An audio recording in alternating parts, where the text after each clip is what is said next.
Whatever God is or isn't, it came down off the mountain a long time ago for me.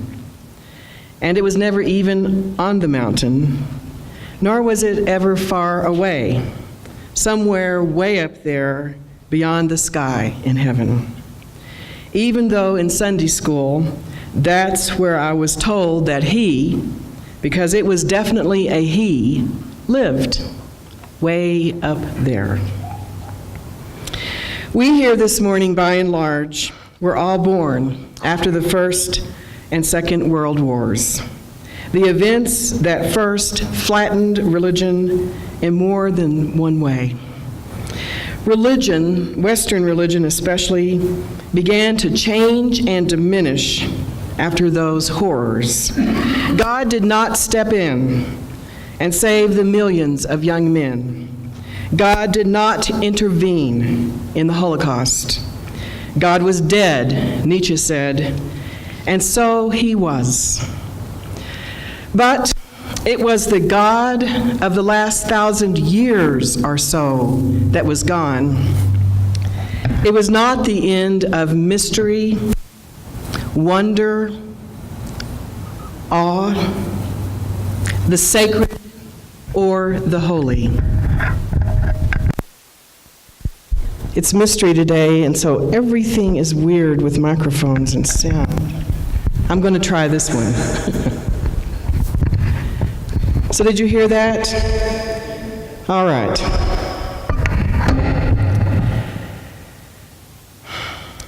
These sacred things came to reside within the earth, within nature, within the universe, even within physics and evolution. Mystery and wonder came to reside within the human heart and within all of life.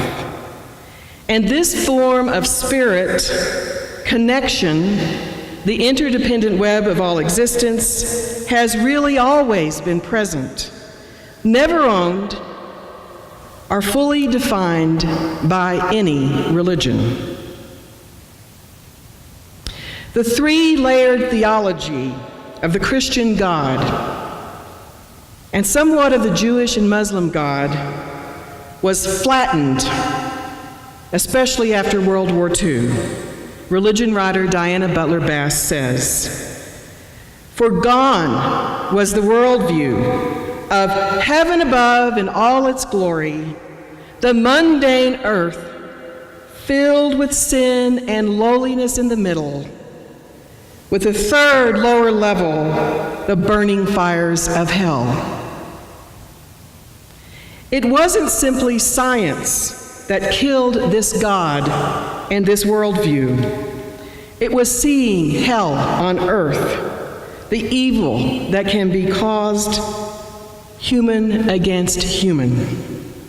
The evil we can still see, unfortunately, in so many horrendous events, from 9/11 to Sandy Hook. The conflated world that we live in is sometimes now called the age of anxiety or the age of fear. And it has made people of the last 100 years or so ask very different questions about God. They had to accept, we have to accept, that God doesn't come down and intervene, and that evil exists on earth. So instead of asking God for help, or believing that there was some cosmic lesson to be learned, Butler Bass says that people began asking, where is God? And what many people have found is that God, or spirit, or mystery, or compassion, or love, is here with us and within us, woven into the fabric of life and nature, crying with us in spirit, emboldening the courageous, holding the suffering, not removed on some heavenly plane. In my own individual experience, it was sensing in nature, beneath the peach trees in my grandmother's yard, and thereby knowing in my heart, when I was 5, that I was loved and held within the mystery of life, something I believe and feel to this day. I went seeking something because I was sad. My mother was sad. We were living with her mother because my father had left, which was actually a good thing, and we were struggling to survive. A 5-year-old doesn't understand that. They just go outside sad and seeking. The phenomenon of spiritual but not religious describes many people today, including those who might find this Unitarian Universalist community. In her most recent book, Grounded, Butler Bass writes, "The Public Religion Research Institute has developed a spiritual experiences index, indicating that 65% of Americans score in the moderate to very high range of spiritual connection, reporting some sense of wonder, inner peace and harmony, and oneness with nature. Data that lends credence to the argument that God in heaven is giving way to the Spirit with us." And she capitalizes spirit, just as I do in my Sunday prayers. Even atheists like Sam Harris, she continues, admit that mindfulness, enlightenment, and spiritual awakening are possible and desirable for a happy and ethical life, separated from the idea of conventional theism. Butler Bass says that we are in the midst of a spiritual revolution, that people still believe, but they believe differently. Instead of who and what, their questions are now where and how, which explains today's huge interest in spiritual practices. And like mystics in all traditions, people are finding spirit in virtually everything, not in some separate metaphysical sphere. This shift in religious consciousness is a worldwide phenomenon, she writes, a sort of divine web in which we are all tangled. Although atheists and humanists might look upon this askance as a return to superstition, it is equally legitimate to read the shift as a re-enchantment of the world, a spiritual revolution of astonishing scope. And everyone is caught up in the web. I hope you can hear our 7th principle, respect for the interdependent web of all existence of which we are a part, woven into her words. With our Unitarian Transcendentalist movement of the late 19th century, we were actually ahead of this curve, philosophically and spiritually aware that whatever God is, it was part of and within nature, which included the human spirit and human will. And in fact, our very names reflect this trend. Universalist, a belief that God is universal love if God is anything, and that this love would not condemn to hell those for wrong belief.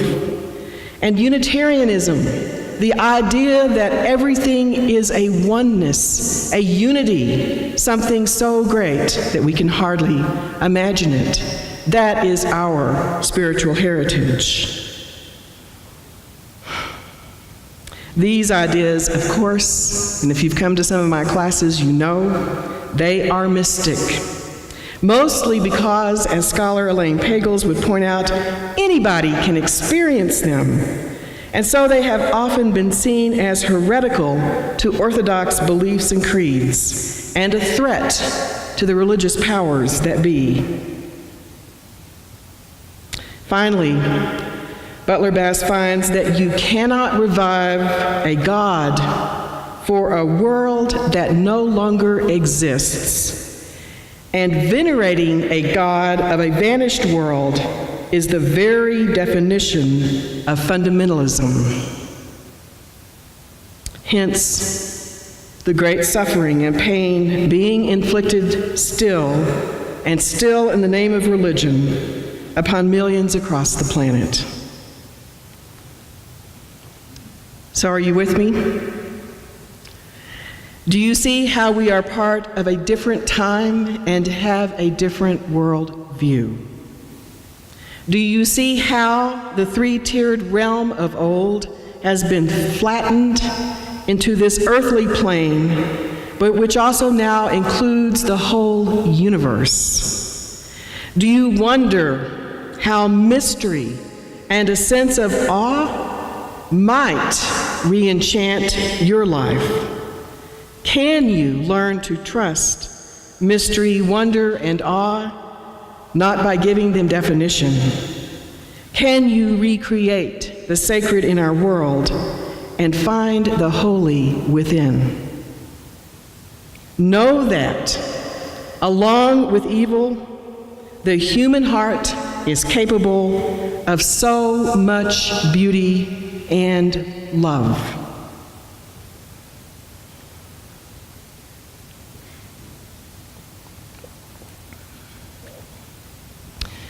Not all of you, but maybe 65% of you, will be able to go with me now to a more personal consideration of the spiritual in our world.